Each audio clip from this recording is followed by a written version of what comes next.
I wanted to take this opportunity to hone in on a variety of citrines. These are all naturally colored. This great big one is over 300 grams, and it's got a rough polished base, but very big. And this one here is also over 300 grams, very sweet, more of a what you would expect as far as the base is concerned. And this is a rough citrine, which is very cool and not easy to find, but the faces on the point have been polished. So that's your Madagascar selection. Over here, you have some Brazilian pieces. On the back, you've got a little more clarity, but you also get a little bit of rainbow action and some nice dark color underneath on that one. So that's a real sweetie. This is outrageous color that you would expect from Africa, but I did in fact get it from a Brazilian. So it's a really, really, really nice piece. Color's amazing, and you can see the difference between that color and these colors over here. It's still distinguishably yellow, but this is just richer.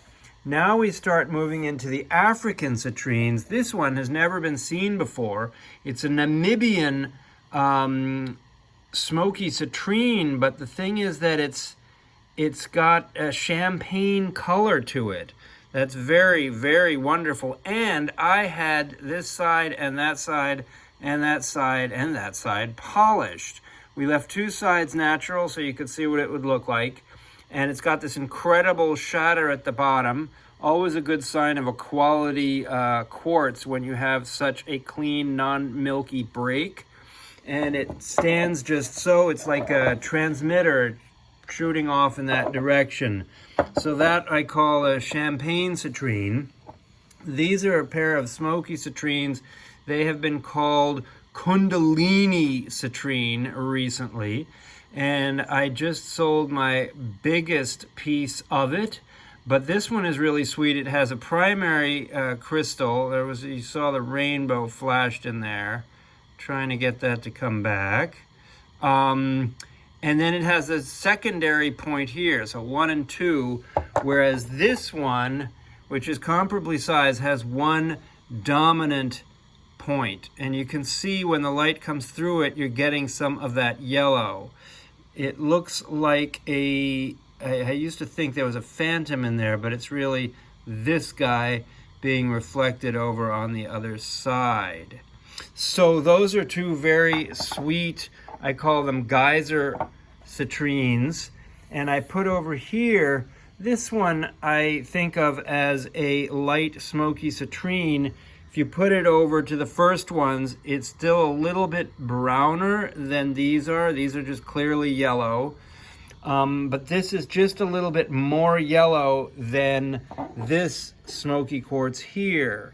So arguments could be made that in fact it has a little citrine going on.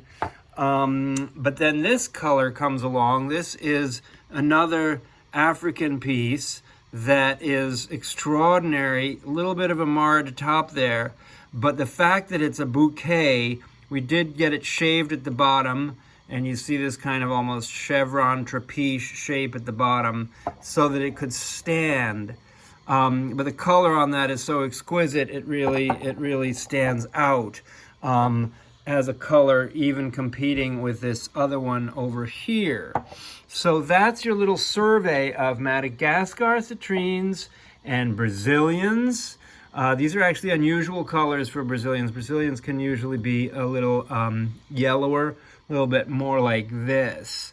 I'm trying to get the color justice here. I think it kind of shows it. It actually looks yellower in person than it does on film.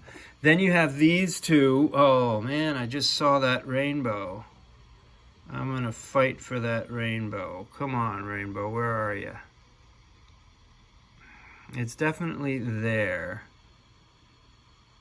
Oh well, I'm gonna have to give up on that one. But this one's a great one. I call it the twin point. And then this one more of a single point with a lot of supporting points. So, and then these are both Brazilian, most likely. So this again, this is probably Congo, and then this over here is possibly Zambia.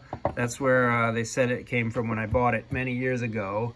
And then this is Namibia, Brazil, Madagascar. Thanks for watching. It's Kyle, your crystal guide, with another spotlight, this time on different types of citrine. Email me, Kyle@crystalconcentrics.com, with interest.